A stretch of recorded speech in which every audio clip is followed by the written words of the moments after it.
The Romans never called it the Colosseum. To them, it was the Amphitheatrum Flavium, a public arena raised by a ruling family determined to erase the memory of a tyrant and replace it with permanence.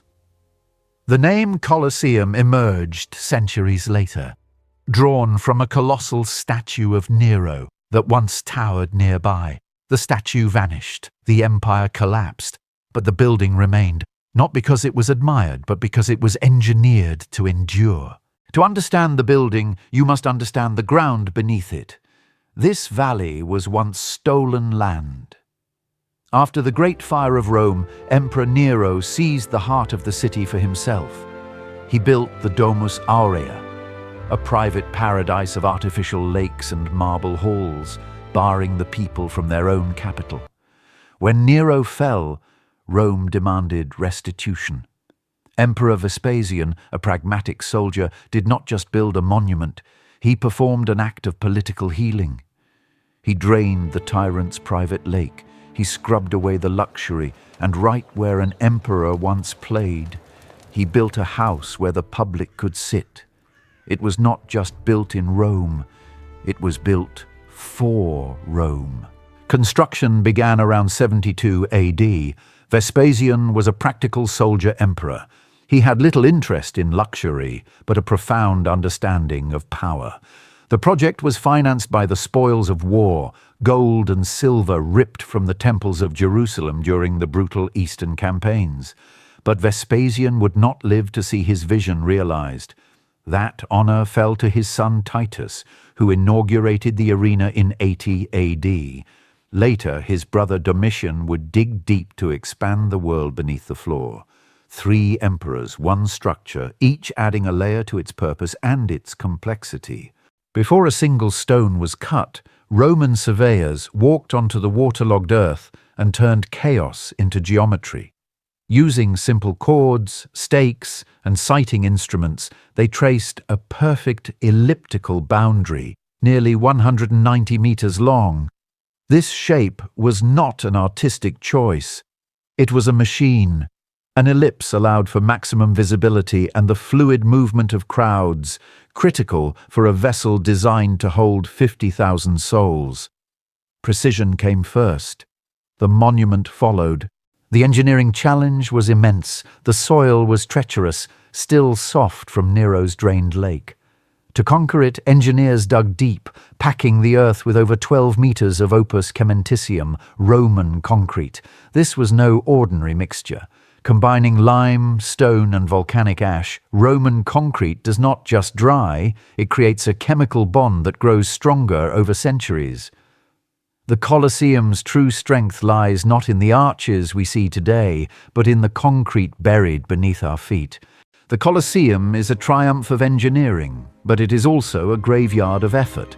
Skilled architects designed the curves, engineers calculated the crushing loads, but it was thousands of enslaved laborers, many drawn from the defeated provinces of Judea, who performed the brutal reality of construction.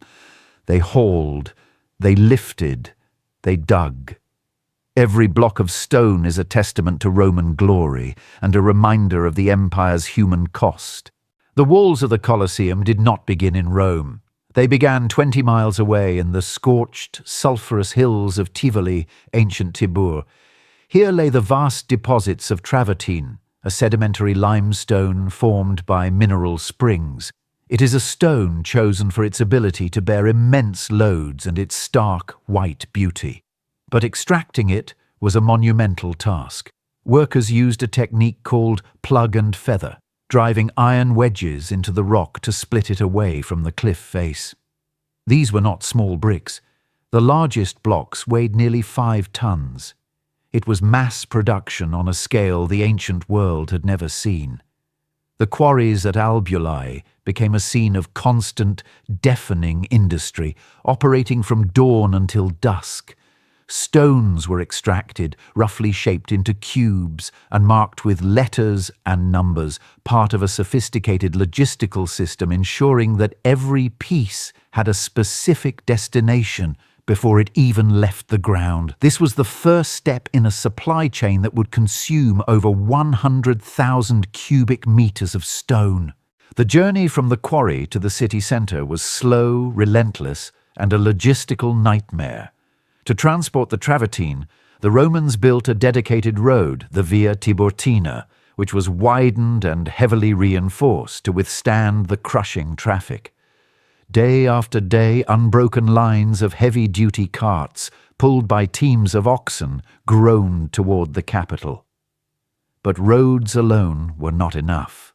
The Romans utilized the Aniene River, a tributary of the Tiber, to float the heaviest materials on reinforced barges, letting the current do the work that muscle could not. Once they reached the docks of Rome, the stone had to be hauled through the teeming, narrow streets of the city to the construction site. This operation required military-grade coordination.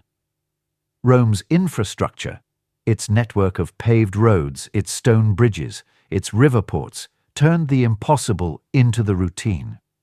We often think of Rome as an empire of soldiers and swords, but it was above all an empire of logistics.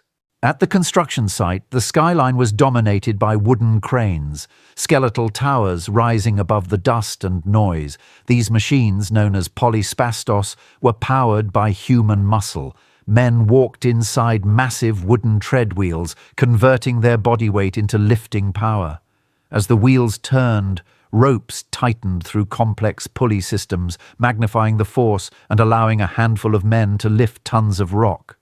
Once the stones were hoisted into place, there was often no mortar used to hold the main load-bearing pillars. Instead, the blocks were honed to a perfect fit and locked together using massive iron clamps, sealed with molten lead.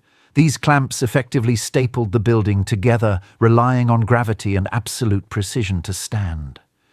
Over 300 tons of iron were used for these clamps alone. Although most were gouged out by scavengers in the Middle Ages, leaving the pockmarks we see today, the stones they once held remain, balanced by the genius of the arch, a shape that carries weight away from weakness and down into the earth. As the Colosseum rose, it did not just grow in height, it evolved in style. The outer facade was composed of 4 distinct tiers, totaling nearly 50 meters in height. Roman architects used the orders of architecture to create a visual hierarchy that the eye could read like a book. The ground floor utilized the Doric order, or Tuscan, sturdy, simple columns representing strength, capable of bearing the most weight. Above that, the second tier featured Ionic columns, lighter, with scroll-like volutes. The third tier displayed the Corinthian order, ornate, flowery, and refined, representing the pinnacle of artistic achievement. This progression was not merely decoration. It was Rome expressing control, imposing a rational order upon a massive volume of stone. At the very summit, a solid wall featured mast corbels that anchored the velarium, a vast, retractable awning operated by sailors from the Roman navy. This canvas sky shield protected the spectators from the blistering Italian sun, turning the open-air arena into a shaded theatre. Inside the arena, the cavea, seating area, was a mirror of Roman society itself. To sit in the Colosseum was to know exactly where you stood in the hierarchy of the world. The seating was strictly segregated by law. The emperor and the Vestal virgins had their own private boxes at the north and south ends. The senatorial class sat on the Iama cavea, the marble steps closest to the action, where they could see the sweat and blood of the combatants. Above them sat the equestrians, knights, and higher still were the ordinary male citizens. At the very top, in the steep wooden bleachers known as the Summa Cavea, sat the women and the poor, the furthest from power. Despite this rigid separation, the movement of the crowd was fluid. The amphitheatre was designed with 80 numbered entrances and a complex system of corridors and staircases called vomitoria. This design allowed 50,000 people to flood in or evacuate the building in mere minutes, a feat of crowd control that modern stadiums still struggle to match. The focus of all this attention was the arena floor, an oval measuring 87 by 55 meters, The word arena itself comes from the Latin harina, meaning sand. This was the surface that the audience saw, a thick layer of sand, often dyed red to look dramatic or mingled with glittering minerals. But the sand served a grim, practical purpose. It was there to provide traction for the fighters, and crucially, to absorb the massive amounts of blood spilled during the games. The floor was made of wooden panels that could be removed or reconfigured. To the spectator in the stands, the floor was the stage where myths were enacted and justice was dealt. But the floor was also a mask. It concealed the machinery, it baffled the sound of the preparations below, and it separated the clean, ordered world of the Roman citizen above from the dark, chaotic underworld of the beast and the gladiator below. What the audience saw was the spectacle. What they were protected from was the industrial preparation of death. Under Emperor Domitian, the simple underground trenches were expanded into the hypogeum, literally the underground. This was the backstage of the Colosseum, a two-story labyrinth of narrow corridors, animal cages, armories, and mechanical lifts. It was hot, noisy, and stank of wild animals and fear. Yet it was a marvel of engineering. Here, in the stifling dark, hundreds of stagehands worked capstans and winches to operate a system of dozens of elevators. These lifts could hoist heavy cages containing lions, bears, or tigers up to the surface, where trapdoors would snap open, releasing the beasts into the arena as if they had appeared by magic. Other mechanisms could deploy scenery, trees, rocks, and hills, transforming the flat sand into a forest or a desert in moments. The Colosseum became a machine capable of surprise, control, and terrifying illusion, ensuring that the crowd was never bored and always in awe of the emperor's reach. The events held within these walls, gladiatorial combat, wild animal hunts, venation, and public executions, are often dismissed today as mere bloodlust, but to the Romans they were something far more significant. They were ritualized displays of cosmic order and imperial authority. The day followed a strict script: beast hunts in the morning to show dominance over nature, executions at noon to show the inevitable destruction of those who broke Roman law, and gladiatorial combat in the afternoon to demonstrate martial virtue and bravery. These were not random acts of violence, they were political theatre. The games distracted the populace from famine or war, reinforced the social hierarchy, and provided a safety valve for the city's aggression.